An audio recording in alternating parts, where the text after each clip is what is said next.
Este es un viejo tema de ciencias sociales que yo no quisiera más que mencionar. Es un debate viejo acerca de la objetividad en el conocimiento, acerca de la verdad en la historia. La conclusión a la que se ha llegado es que no hay una verdad, hay muchas verdades. Es más, uno podría exagerar y decir, hay mi verdad y la verdad del otro.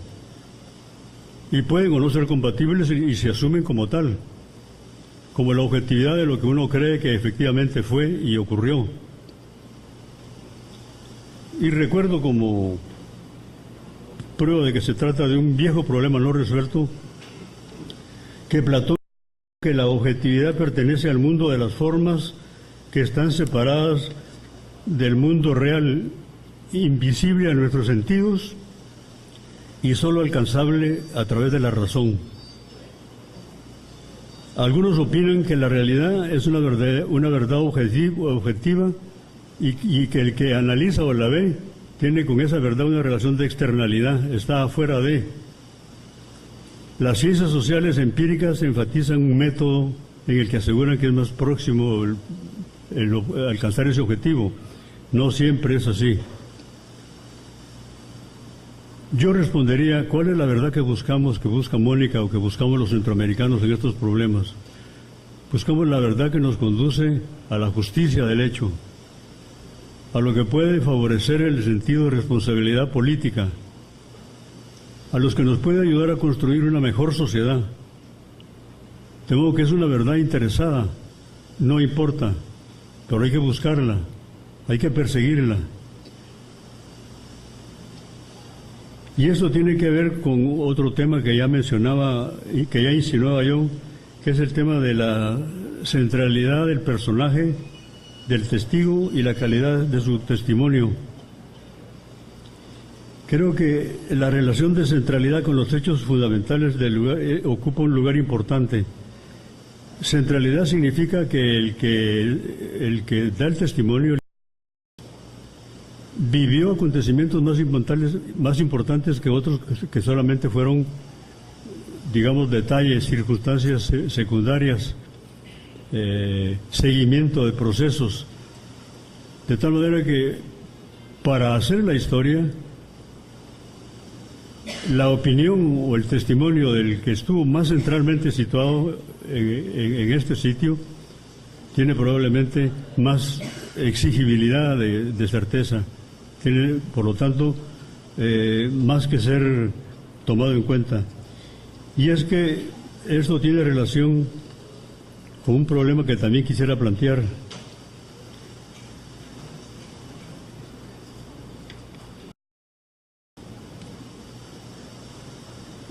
Y es el que se refiere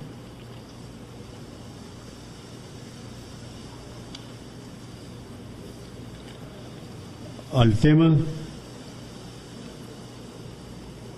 de lo que se llama la subalternidad del informante. Durante mucho tiempo la historia ha sido escrita por los vencedores y se dice frecuentemente la historia la hacen los que mandan, los que vencieron, la historia no la hacen los sectores vencidos, los subalternos. Ahora, desde la izquierda hay una contrapropuesta igualmente equívoca. No, la historia ya no deben hacerla los que vencieron, sino los que fuimos vencidos, los subalternos. No propiamente los derrotados, sino los dominados. Y entonces aparece una afirmación como la de Spivak, que dice que no posee el mismo valor testimonial el de un hombre con una mujer, que no posee el mismo valor el testimonio de un letrado que un campesino. Fíjense ustedes.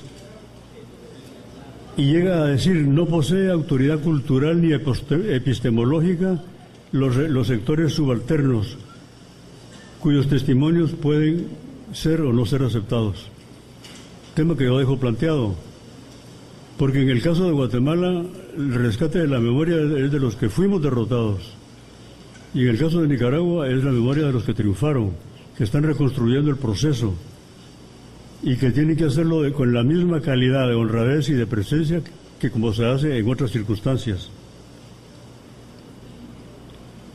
Yo no creo que haya en el rescate de la memoria una diferencia de clase, una diferencia de cultura, una diferencia de posición.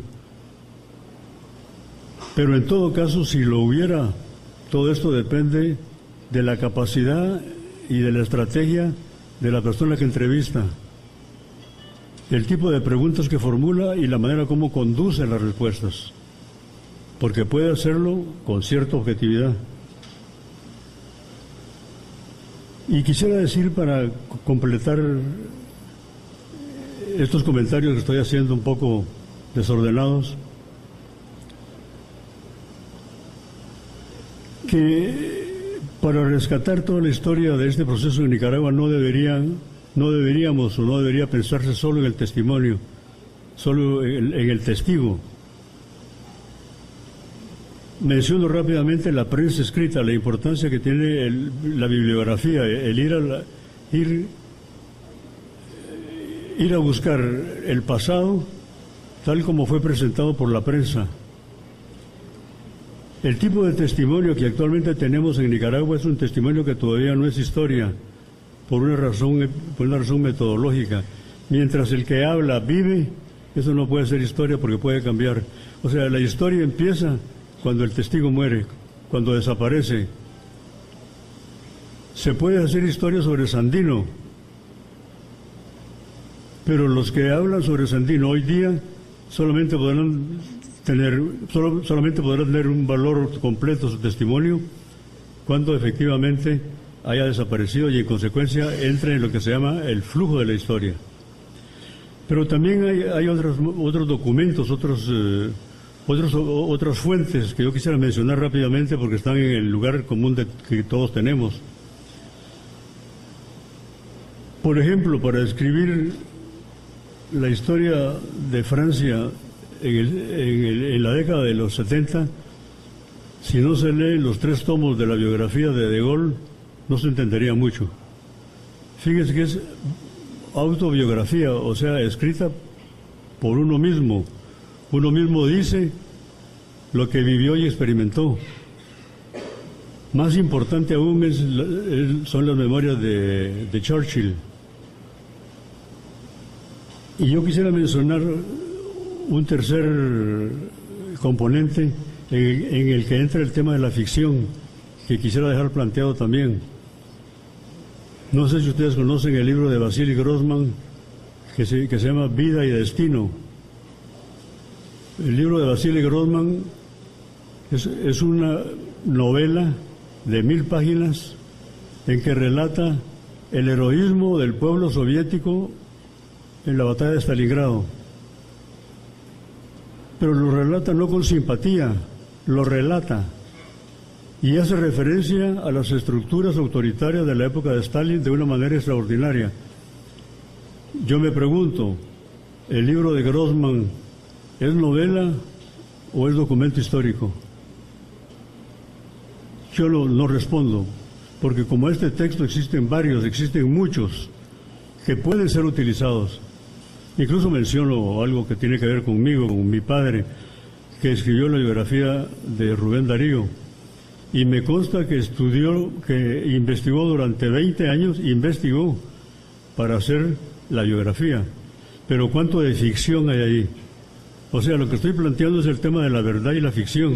En una novela hay ficción necesariamente. Cuando papá pone en boca de Rubén Darío una conversación que tuvo con algún intelectual en Buenos Aires, está mintiendo. Mintiendo no, está imaginando. Es ficción. El testimonio puede tener también mucho de ficción, pero la literatura que puede ayudar a rehacer la historia tiene este componente que conviene, pues creo yo, pensarlo bien y llegar a determinar la importancia que puede tener. Repito el ejemplo de Grossman porque hay muchísimos libros más que ayudan a la comprensión para rehacer el proceso. Y pongo un ejemplo distinto porque lo vivimos permanentemente. Por ejemplo, la manera como el pueblo judío recuerda el Holocausto todos los días. El rescate de la memoria se ha logrado pero no quieren que haya olvido. Y todos los días hay permanentemente algo que nos recuerda, que nos hace pensar que el pueblo judío fue objeto de una trágica muerte, etcétera, etcétera. Pero resulta que no solo está la novela, no solo está la bibliografía. Los judíos han hecho por lo menos 250 películas sobre este tema. Entonces está el cine, está el arte, la pintura, la música, en general al servicio de la historia, con todo lo que puede tener de ficción, con todo lo que puede tener de imaginación bordada.